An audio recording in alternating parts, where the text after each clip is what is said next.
Before this video starts, make sure you watch part 1 of this reach check series here, which I will link in the description. Now let's get into the video. In the first episode, we created a simple reach check that can detect semi-blatant reach cheats, as you can see in this clip. The bot also has its reach set to 4 blocks. As you might have noticed, we are using a different PvP bot in this video that takes better knockback and also has customizable reach. This is done using Mindflayer, and I'll put the script that I was using in the description. However, the problem with our reach A check is that it did not properly account for laggy connections, and it would false flag laggy players. We'll be using this program called Clumsy to artificially add lag to our connection, filtering for port 25565 because this is the port that Minecraft runs on. We'll be simulating a 300 millisecond ping connection, which is considered quite laggy. I created a ping command that can get the ping of the player. And you can see that the server thinks that we have around 200 ping right now.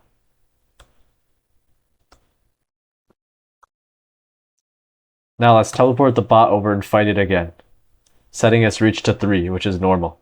We'll be attacking the bot without any cheats, using just normal 3-block reach, and you can see that the anti-cheat is flagging us for ridiculous distances, thinking that we are hitting the player from up to 7 blocks away. In this video, we'll be investigating why this happens and how we can create a new check that accounts for lagginess and doesn't false flag laggy players. So 2 things that we need to account for in our new reach check are movement interpolation and lag between the player and the server. I'm going to explain what each of these are, how they make our previous reach check fail, and how we're going to account for them in our new reach check. So what is movement interpolation in Minecraft? Well, the general definition of interpolation is estimating unknown values that fall between data points that we already know. So essentially filling in the gaps between our known data points. In Minecraft, the server sends position updates to the client once every tick, and there are 20 ticks per second in Minecraft. However, computers will render the game much faster than this, for example at 60, 120, or 240 frames per second. So, if computers only rendered 20 positions per second, the game would be extremely choppy. Therefore, the client needs to fill in the gaps using interpolation. Essentially, it needs to slide entities between the 20 known positions per second in order to create a more smooth visual effect. So for example, let's say we're the client and we see this zombie on our screen. At tick 0, the server says the zombie is at position 0, and then 1 tick later, the server updates us saying that the zombie is now at position 1. If we simply teleport the zombie from position 0 to 1, it will look quite choppy. So therefore, we need to glide it in between using this arbitrary 0.25 meter increment. So if we use interpolation and glide the zombie between 0 and 1, it will look something like this, as opposed to teleporting at the entire 1 meter distance all at once.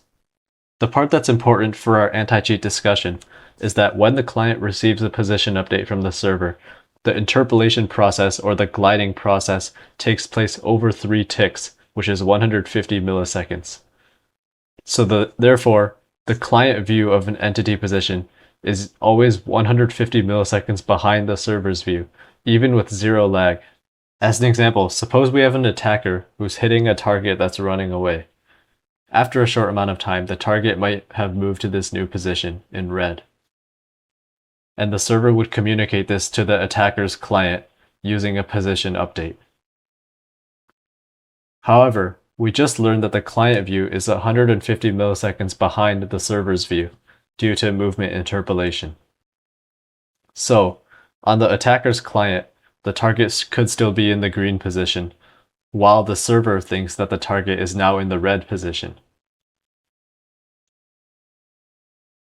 The reach check, which runs on the server, would flag the attacker for using reach, because the server thinks the target is more than 3 blocks away from the attacker. However, on the attacker's screen, the target is less than 3 blocks away from him. So we would be falsely flagging the attacker for reach due to movement interpolation. We can see this phenomenon in action using a mind flare bot that I've created to automatically run away from me. Even though I'm not using any reach cheats, you can see that I'm still flagging the reach check we created last video. Now let's talk about lag or latency. We'll start by defining ping, which is the time it takes for information to physically travel over the internet from one place to another, such as from the player's client to the server. And this is usually measured in milliseconds. Next, lag is the delay or the choppiness that you can feel in-game, which is caused by high ping. The packets that a player sends to the server will get delayed when they are lagging, and this causes the server to have a stale representation of the laggy player's position. So for example, if the player has 300 milliseconds of ping, the server will only be able to see where the player was 300 milliseconds ago due to the latency in the packets being sent from the player to the server. Let's use a similar example to illustrate how lag can cause our check to create false positives. Suppose we have a laggy attacker and a target who is not laggy. At this moment, when the target is less than 3 blocks away from the attacker hits the target. However, because the attacker is lagging, it will take a while for that attack packet to be sent to the server.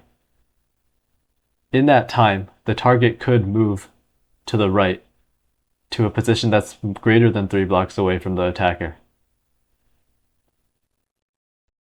By the time the attack packet reaches the server, the target will now be in the red position, which is more than 3 blocks away, and that will cause the server to flag the attacker for reach.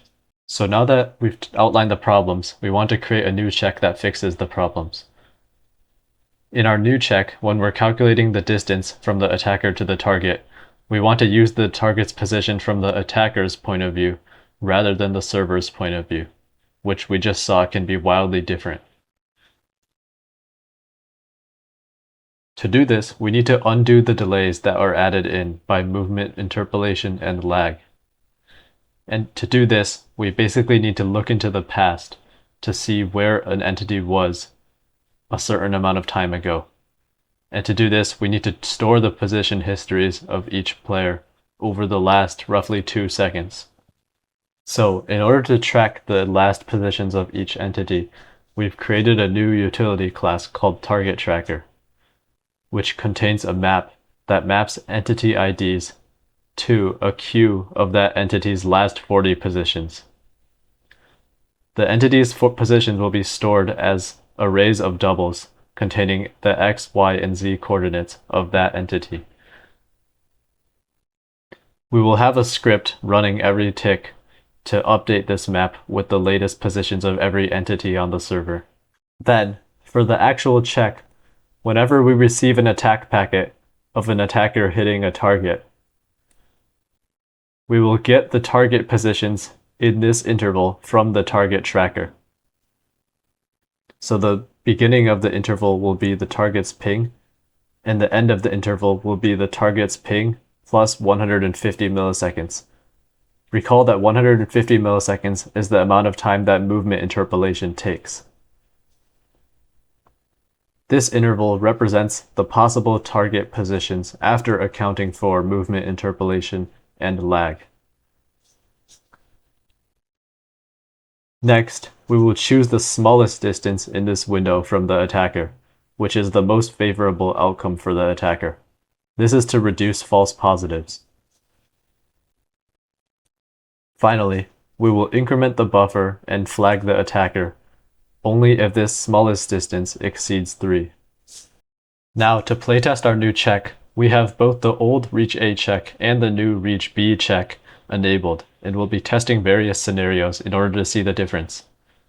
First, we'll test the scenario where the bot is running away from us, and we can see that we are flagging the reach A check, but not the reach B check, which is good. Next, we'll be using the fake lag program called Clumsy to give ourselves 250 milliseconds of ping.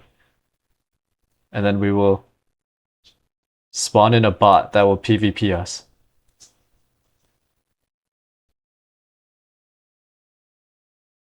We are not using any reach here, so we shouldn't be flagging the reach checks.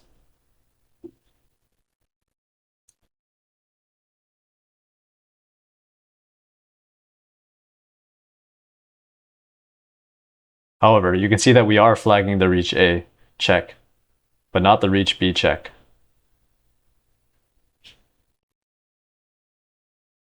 Now we'll just test a normal fight without any lag, where me and the bot are both using extended reach. You can see that we're flagging both reach A and reach B. Although we are flagging reach B less, this would still be enough to ban a player in a real environment.